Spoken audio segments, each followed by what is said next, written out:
हमारा टॉपिक है आज का टॉर्क, जिसे हम मोमेंट ऑफ फोर्स भी कहते हैं, and the factors on which moment of force या torque depends. Mean we are going to discuss torque and its factors, mean factors on which it depends. Okay, उसके लिए मैं slide share कर रहा हूं आपसे, देखें।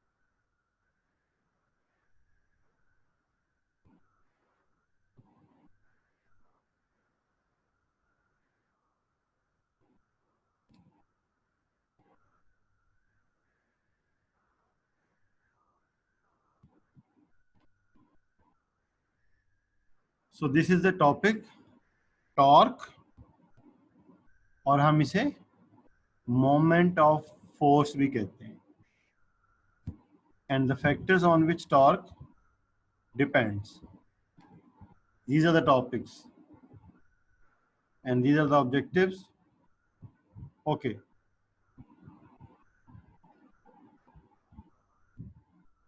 बुक भी सामने रखें प्लीज।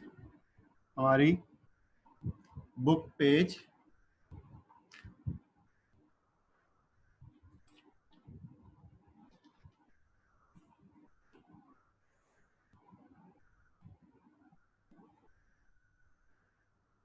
पेज 90। ओके, टॉर्क से पहले हम डिफाइन करते हैं what is a rigid body. अगर हम अपनी सराउंडिंग में देखें, हमारे पास जितनी भी सॉलिड बॉडीज हैं, they are made up of small particles. Let's say हमारे पास एक सॉलिड वुड का पीस है, एक स्टोन का पीस है, या ब्रिक है, या कोई किसी मेटल का एक पीस है, क्यूब या क्यूबॉइड। जब हम उस पर एक एक्सटर्नल फोर्स अप्लाई करते हैं, एक्सटर्नल फोर्स अप्लाई करने से उस बॉडी के जो मॉलिक्यूल्स हैं, उसमें बहुत सारे मॉलिक्यूल्स हैं, बहुत सारे पेयर बना सकते हैं हम। तो हम अगर ब्रिक ले लें अपने हाथ में, या एक मेटल का क्यूब ले लें, जब हम उस पर एक्सटर्नल फोर्स अप्लाई करते हैं तो उस बॉडी के जितने भी मॉलिक्यूल्स हैं, उनका जो इंटरमॉलिक्यूलर डिस्टेंस है, दैट डज नॉट चेंज। जब हम ब्रिक को किसी भी तरफ से प्रेस करें, दोनों हाथों से हम उसे प्रेस कर रहे हैं, उसके मॉलिक्यूल्स का जो इंटरमॉलिक्यूलर डिस्टेंस है, दैट इज नॉट चेंज। अब ऑन द अदर हैंड, अगर हम एक फोम का पीस ले लें, एक रबर का पीस ले लें, एक कोई प्लास्टिक की कोई बॉडी ले लें, जब हम सेम एक्सटर्नल फोर्स इन बॉडीज पे अप्लाई करते हैं तो सम टाइम उनका size, some time shape, some time दोनों चीज़ें क्या हो जाती हैं, चेंज। अब अगर हम फोम के पीस को हाथ में लेके हम उसे प्रेस करें तो वो छोटा सा हो जाता है, वही पीस बड़ा हो जाता है जब हम उस फोर्स रिमूव करते हैं। इट मीन्स कि जब हम उस पर फोर्स अप्लाई करते हैं तो फोर्स अप्लाई करने से उस फोम के पीस के जो मॉलिक्यूल्स हैं, उनका एक का डिस्टेंस दूसरे से, दूसरे का तीसरे से क्या हो गया, चेंज। तो इंटरमॉलिक्यूलर डिस्टेंस चेंज। तो जिन बॉडीज में एक्सटर्नल फोर्स अप्लाई करने से इंटरमॉलिक्यूलर डिस्टेंसेस चेंज हो जाएं, they are not rigid bodies, और जिसमें डिस्टेंस चेंज ना हो दे आर रिजिड बॉडी।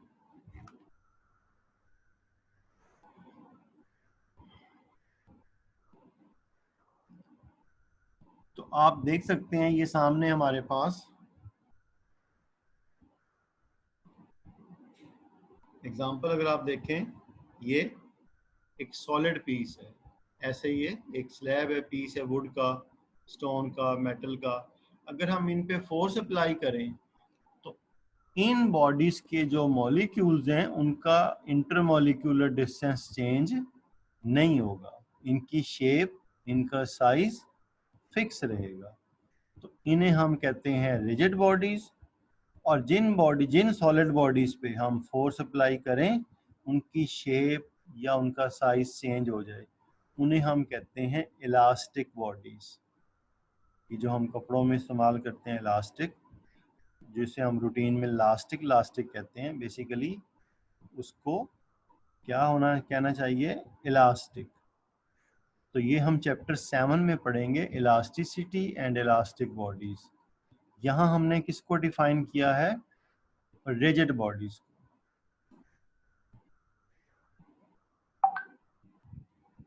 ये the distance between all pairs of particles of the body does not change by applying a force, then it is called rigid body.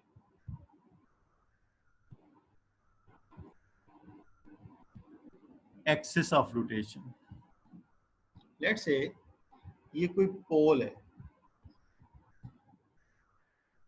एक student, जैसे वो हमारी branch में जो बाहर ओपन है हमारा जहाँ पे असेंबली होती है, ओपन एरिया, तो वहाँ पे आपने देखा होगा पोल्स लगे हुए हैं जिनके ऊपर वो हम नेट सा लगाया हुआ है।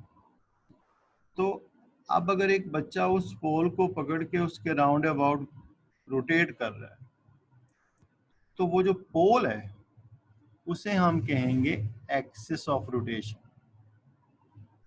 तो सेम ये एक पोल है, एक लाइन है, ठीक है, ये एक स्ट्रिंग के साथ अटैच करके ये एक बॉडी है, ये इस सर्कल में क्या कर रही है, रिवॉल्व कर रही है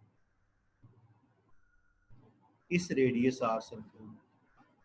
तो इस लाइन को, ये जो लाइन है इसे हम कहेंगे एक्सिस ऑफ रोटेशन। अब अगर आप देखें, जब हम डोर को क्लोज या ओपन करते हैं तो वो दीवार के साथ फिक्स होता है, तो वो जो लाइन है जिसके अराउंड वो डोर क्या करता है, मूव, उस लाइन को हम कहेंगे एक्सिस ऑफ रोटेशन।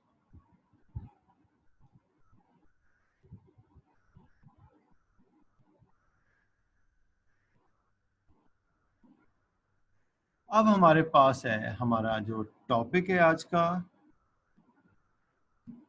टॉर्क, और उसका सेकंड नेम है moment of force. Basically force की डिफरेंट शेप्स हैं, टाइप्स हैं, रोल्स हैं। सम टाइम फोर्स बॉडीज को पुश करती है, सम टाइम फोर्स बॉडीज को पुल करती है, सम टाइम जब हम फोर्स अप्लाई करते हैं तो वो बॉडी को डी शेप कर देती है। आपको याद होगा हमने जब न्यूटन सेकंड लॉ में फोर्स को डिफाइन करते हैं तो उसमें हम कहते हैं विच मूव्स और tends to move, which stops और टेंड्स टू स्टॉप, ठीक है, दैट इज कॉल्ड फोर्स। फिर हम कहते हैं force can also change the direction of motion. So force different time में डिफरेंट टाइप्स का रोल प्ले करती है। जो आज हम फोर्स का रोल डिस्कस करने जा रहे हैं दैट इज टॉर्क। अब ये टॉर्क क्या है, अब ये देखिए, ये एक नट है, ये एक स्पैनर है, ये मैकेनिक, प्लम्बर्स, इन लोगों के पास होता है स्पैनर। वो लोग रूटीन में प्लम्बर या जो मैकेनिक लोग हैं वो इसे चाबी कहते हैं। एक इस थोड़ा सा डिफरेंट शेप का होता है, उसे रेंच कहते हैं, रेंच। तो जब हम ये स्पैनर यहाँ ऐसे इसके साथ नट के ऊपर लगा के, क्योंकि ये स्पैनर इस नट के साइज का है, तो ये हम ऐसे लगा के अब हम यहाँ फोर्स अप्लाई कर रहे हैं। ये हमारी जो फोर्स है जो हम अप्लाई करेंगे, ये इस नट को क्या करेगी, फिक्स करेगी, या इसे टाइट करेगी या इसे लूज करेगी। मीन इस नट को क्या करेगी, रोटेट करवाए। जब हमने डोर को ओपन करना होता है, लेट से उसका वो लॉक है जो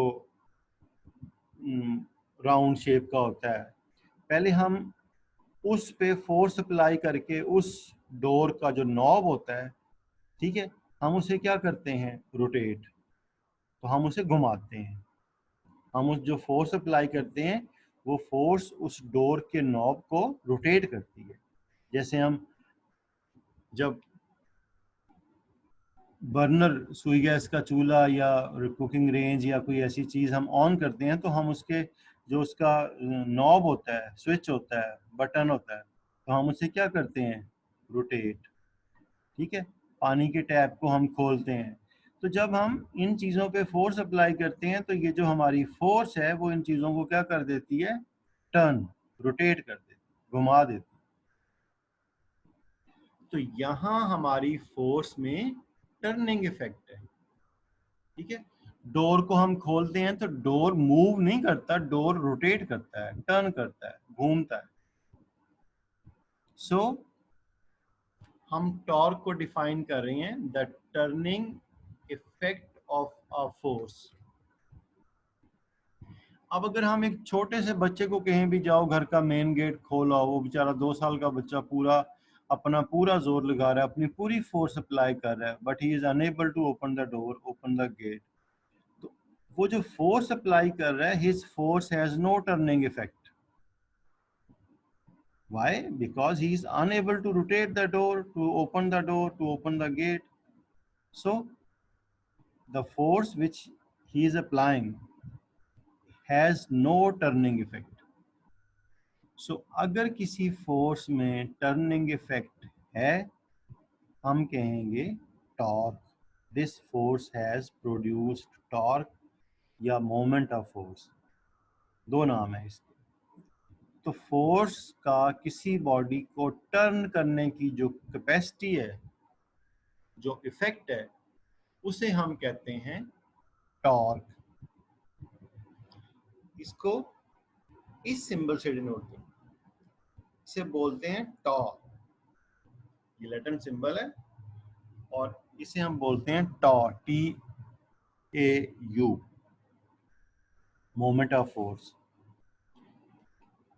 ये कैसे कैलकुलेट करते हैं, फोर्स मल्टीप्लाई बाय ये डिस्टेंस, ये इसका एक्सिस ऑफ रोटेशन और ये line of action of force. इस डिस्टेंस और इस फोर्स को जब हम मल्टीप्लाई करेंगे तो ये आ जाएगा हमारे पास टॉर्क। अभी हम देखेंगे कि हम इस डिस्टेंस को क्या नाम देते हैं, वो हम देखते हैं।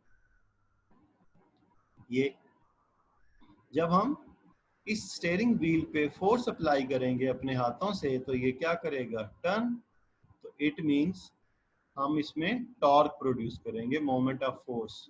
ये इस डोर को ओपन करेंगे तो हम टॉर्क प्रोड्यूस करेंगे। ये वही डेफिनेशन है जो हमने अभी की है। ठीक है, ये भी वही चीज है। ओके, अब अगर हम डोर के या गेट के डिफरेंट पॉइंट्स पे, यानी कि जो अपनी हम फोर्स अप्लाई करने की प्लेस है, पॉइंट है, जगह है, उसे चेंज कर दें, तो सम टाइम हम देखेंगे डोर इजीली ओपन हो जाएगा, खुल जाएगा, सम टाइम प्रॉब्लम क्रिएट करेगा जब हम उसकी जगह चेंज करें। सो torque depends upon 3 factors. Number 1, magnitude of force, moment arm, line of action of force. अब हम इन तीनों को वन बाय वन डिफाइन भी करेंगे और देखेंगे ये कैसे टॉर्क इस पे डिपेंड करता है। ओके,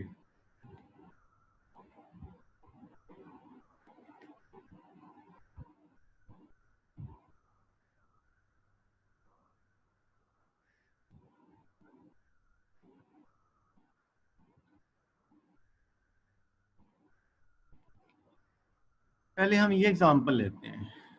फैक्टर है हमारा मैग्नीट्यूड ऑफ फोर्स। अब कुछ लोगों को आदत होती है कि जब वो डोर को बंद करते हैं तो जोर से बंद करते हैं, फिर शोर होता है, ठास से दरवाजा लगता है, लोग कहते हैं यार जरा आहिस्ता बंद करो। तो एक्चुअली वो पर्सन उस डोर पे जो फोर्स अप्लाई करता है रोटेट करने के लिए, उसका मैग्नीट्यूड ज्यादा रखता है, मोर फोर्स, ज्यादा फोर्स अप्लाई करता है, magnitude of force is greater. तो वो जो मैग्नीट्यूड ऑफ फोर्स है वो ग्रेटर है, तो वो ग्रेटर फोर्स क्या प्रोड्यूस करती है? ग्रेटर टॉर्क, ज्यादा टॉर्क। अब ये एग्जांपल अगर हम देखें, ये साइकिलिस्ट है, ये साइकिलिंग कर रहा है। अब जब ये समझता है कि मैं लेट हो रहा हूं, तो ये अपने साइकिल की स्पीड को इंक्रीज करना चाह रहा है। अब ये क्या करेगा? अब ये पेडल्स पे ज्यादा फोर्स अप्लाई करेगा, और जब ये पेडल्स पे ज्यादा फोर्स अप्लाई करेगा तो क्या होगा? पेडल पे ज़्यादा फोर्स अप्लाई करेगा, पेडल्स के दरमियान में वो जो बना हुआ है व्हील सा, वो ज़्यादा तेज़ी से घूमेगा, चेन ज़्यादा तेज़ी से चलेगा, व्हील ज़्यादा तेज़ी से घूमेंगे, बाइसिकल के व्हील, और साइकिल की स्पीड अल्टीमेटली क्या कर जाएगी? इंक्रीज।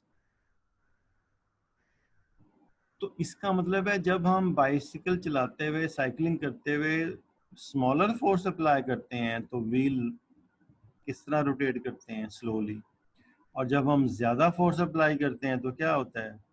फास्टली मूव, रोटेट करते हैं wheel. It means smaller force, smaller torque, greater force, greater torque.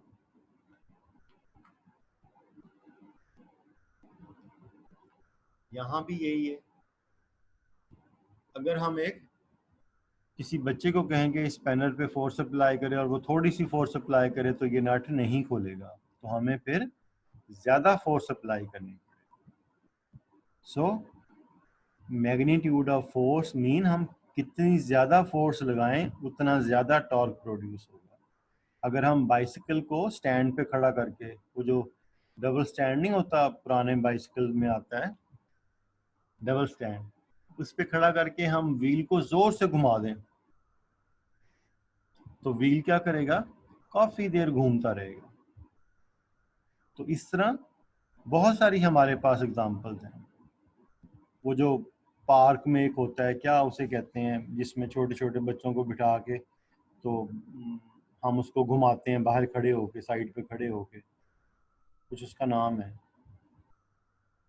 तो उस पे भी अगर हम ज्यादा फोर्स अप्लाई करेंगे तो वो काफी देर घूमता रहता है।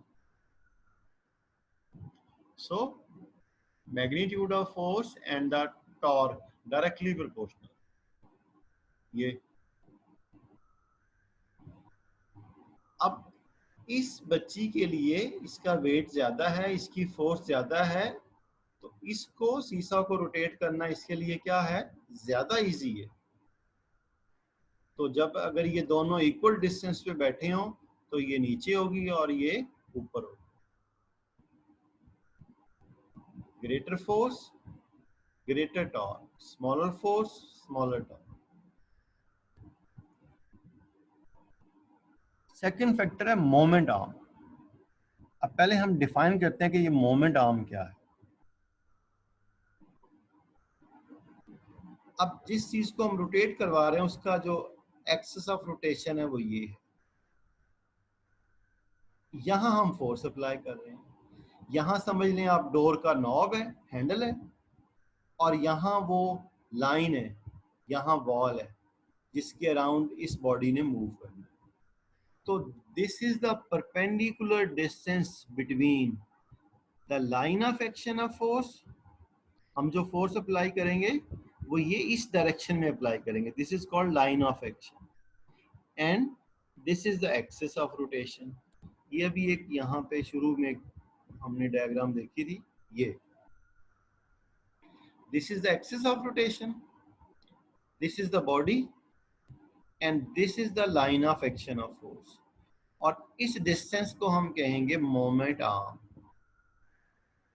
कैसे डिफाइन किया हमने यहाँ, the perpendicular distance between axis of rotation and the line of action of force. This is the line of action of force and this is the axis of rotation. तो अगर हम डोर ओपन करते हुए बिल्कुल उसके सामने खड़े होके अपने बाजू को स्ट्रेट रख के डोर को अपनी तरफ खोलेंगे या बंद करेंगे तो इजी होगा। अगर हम बिल्कुल डोर के साथ लग के अपने बाजू को ऐसे करके फिर डोर को ओपन करें, हमारे लिए प्रॉब्लम होगा। तो ये लाइन ऑफ एक्शन भी मैटर करती है। तो ये डिस्टेंस जितना ज्यादा होगा, अगर हम डोर को यहाँ हैंडल से नहीं पकड़ते और ये वाला हैंडल यहाँ लगा देते हैं, यहाँ से पकड़ के हम उसको खोलें, या वो जो हमारा घर का मेन गेट होता है उसको हम उसके हैंडल से ना पकड़ें, उसके एंड से ना पकड़ें, उसके सेंटर से या यहाँ से पकड़ के उसको खोलें, तो जब हम यहाँ से पकड़ के खोलेंगे तो बहुत मुश्किल हो जाएगा हमारे लिए गेट खोलना या बंद करना। क्यों? ये मोमेंट आर्म क्या हो गया, कम।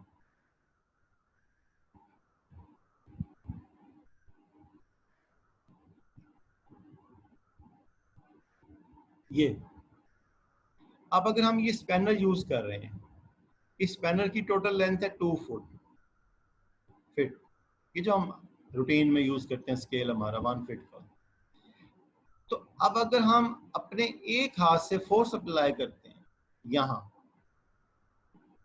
तो अगर हम फोर्स अप्लाई करते हैं तो हमारा मोमेंट आर्म है अगर 1 फीट 30 सेंटीमीटर, जिसे हम कहते हैं force multiply by moment arm, तो वो क्या होगा, टॉर्क प्रोड्यूस। तो अगर हम 1 फीट की बजाय वही सेम फोर्स 2 फुट पे अप्लाई कर दें 60 सेंटीमीटर पे, तो अब जो हमें फोर्स अप्लाई करनी पड़ेगी वो कम फोर्स अप्लाई करनी पड़ेगी। यानी कि अगर हमने इसमें ये यहाँ पे फोर्स अप्लाई की हमने 20 पाउंड्स, 1 फीट हमारा था तो 20 पाउंड पर फीट, वो ये हमारा आ गया। लेकिन अगर हमने ये मोमेंट आर्म कर दिया 2 फीट, अब हमें फोर्स हम हाफ कर देंगे, 10 पाउंड से भी वो काम चल जाएगा। सो अगर हम मोमेंट आर्म इंक्रीज कर देंगे तो फोर्स हमें लेस चाहिए होगी और हमारा वर्क क्या हो जाएगा, इजी। सो moment arm greater, torque greater. तो जितना मोमेंट आर्म ग्रेटर होगा उतना टॉर्क भी ग्रेटर होगा। अब अगर हम किसी पर्पस के लिए इन 3 स्पैनर्स को 1 बाय यूज करें 1 बाय 1, तो हमें सबसे ज्यादा फोर्स इस केस में लगानी पड़ेगी। क्यों? वो जो नट हमने खोलना है या टाइट करना है, उसको जो टॉर्क जो चाहिए वो तो हमें उतना प्रोड्यूस करेंगे तो वो नट खुलेगा। तो जब इस स्पैनर की लेंथ कम होगी, ज्यादा फोर्स चाहिए होगी। अगर हम ये यूज करते हैं फोर्स हमें कम यूज करनी पड़ेगी, अगर हम ये वाला स्पैनर यूज करते हैं फोर्स हमें और कम यूज करनी पड़ेगी। सो इस स्पैनर को जब हम यूज करेंगे तो हमारा वर्क क्या हो जाएगा, इजी। ये देखो, अब अगर इसके पास ये स्पैनर इस लेंथ का, इतनी लेंथ का होता तो इसके लिए ये जो बड़े बड़े नट होते हैं इनको खोलना टाइट करना, उसके लिए फिर हमें बड़ा स्पैनर चाहिए होता है क्योंकि हमें ज्यादा टॉर्क चाहिए। तो जितना ये मोमेंट आर्म, ये लेंथ, ये लेंथ, ये लेंथ जो है मोमेंट आर्म को रिप्रेजेंट कर रही है, जितनी ये लेंथ ज्यादा होगी, मोमेंट आर्म ज्यादा होगा, उतना टॉर्क हम ज्यादा प्रोड्यूस कर सकेंगे।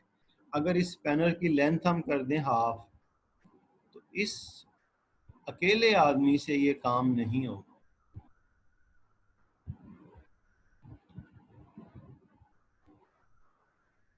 अब देखें, इस बच्चे ने क्या किया, इस बच्चे ने इस सीसा को इस तरफ मूव करके अपना मोमेंट आर्म क्या कर लिया, इंक्रीज, क्योंकि उसका वेट कम था। अब उसने ये मोमेंट आर्म इंक्रीज करके उस पर्सन को क्या किया, अपलिफ्ट कर दिया। ये इसका मोमेंट आर्म उसके मोमेंट आर्म से काफी ज्यादा है, हालांकि इसका वेट कम है। अब वो एंजॉय कर रहा है और वो परेशान है। और वो परेशान इसलिए है कि मैं इतना मोटा हूं और मुझे इसने ऊपर हैंग किया हुआ है। और उसने चूंकि फिजिक्स पढ़ी हुई है तो उसे पता है कि मोमेंट आर्म इंक्रीज करने से टॉर्क क्या कर गया, इंक्रीज। तो अब ये मजे से यहाँ उसको ऊपर उसने कर दिया। सो अगर इन दोनों का मोमेंट आर्म इक्वल होता तो ये बच्चा फिर ऊपर होता और ये आराम से नीचे बैठा होता। तो इसने अपना मोमेंट आर्म इंक्रीज करके अपना टॉर्क इंक्रीज कर लिया। सो इसके मोमेंट आर्म के इंक्रीज करने से इसका जो टॉर्क था वो ग्रेटर हो।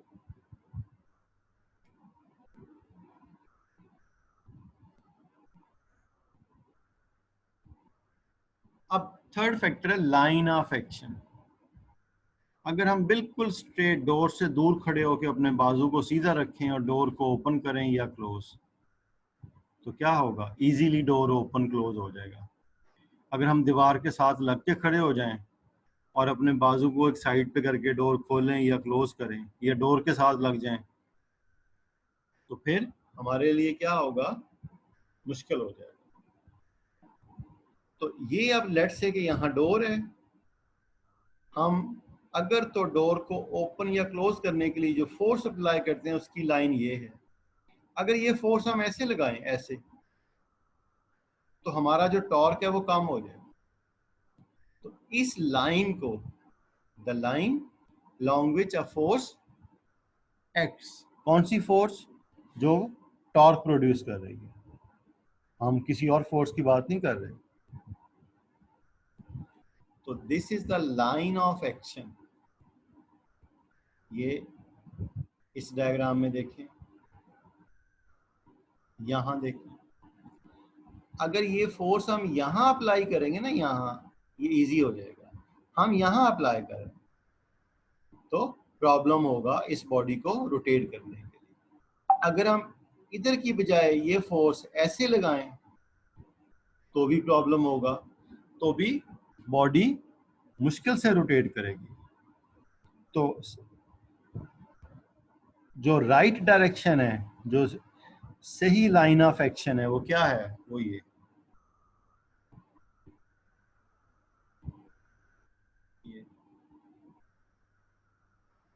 तो अगर हमारा जो लाइन ऑफ एक्शन है वो मोमेंट आर्म के साथ 90 डिग्री का एंगल बनाए, ये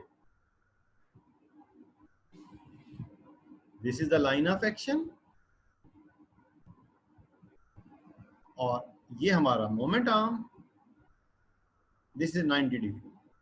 तो फिर ये फोर्स मैक्सिमम टॉर्क प्रोड्यूस कर सकते, अदरवाइज जो टॉर्क प्रोड्यूस होगा वो स्मॉल होगा।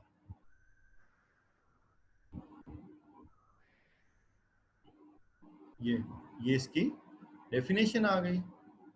ये हमने एग्जांपल एक सॉल्व की हुई है। A force of 100 Newton is applied perpendicularly on a spanner at a distance of 10 centimeter from a nut. कितनी फोर्स अप्लाई कर रहे हैं हम, 100 न्यूटन। अब ये जो डिस्टेंस है ये क्या है, मोमेंट आर्म, कितना, 10 सेंटीमीटर। इसे मीटर में कन्वर्ट करेंगे, 100 से डिवाइड करेंगे, मीटर 0.1। क्या फाइंड करना है, टॉर्क। टॉर्क का mathematical form, force into moment arm, force moment arm 100 into 0.1, 10। अब ये आ गया न्यूटन मीटर। टॉर्क का यूनिट, टॉर्क का यूनिट होता है न्यूटन मीटर। ये 92 पेज पे लिखा हुआ है। 91 पेज के एंड में इसकी मैथमेटिकल फॉर्म लिखी हुई है। डेफिनेशन पेज 90 पे है। टॉर्क की डेफिनेशन मैथमेटिकल फॉर्म 91 पेज पे है और यूनिट 92 पेज पे है। Torque is a vector quantity.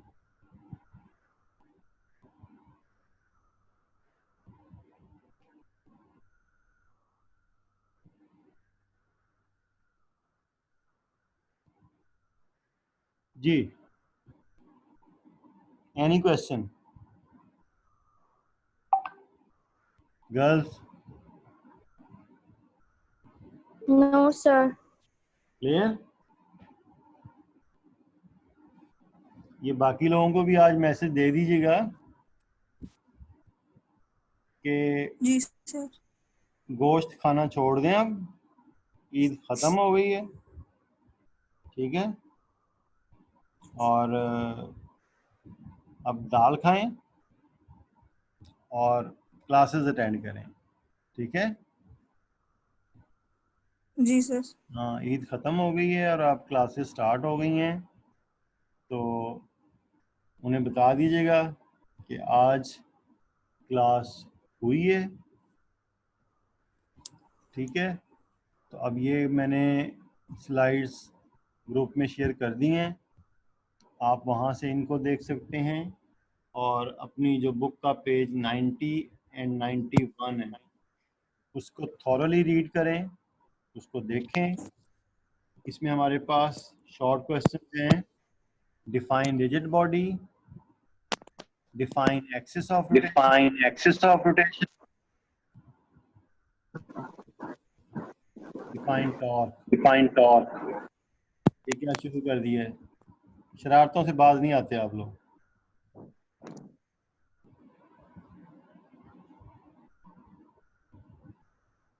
Okay जी, अल्लाह हाफ़िज़। अल्लाह हाफ़िज़। ईद मुबारक। ये कौन सी ईद मुबारक है? सर जो गुजर गई है। आज तो चौथा दिन है, अब कहाँ से ईद सर रहेगी? पहले क्लास नहीं हुई ना। ठीक, चलें जी, खैर मुबारक।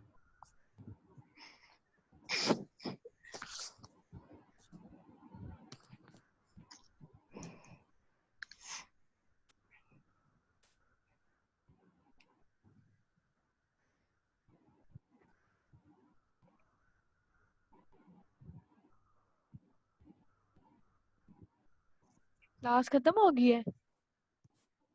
हाँ।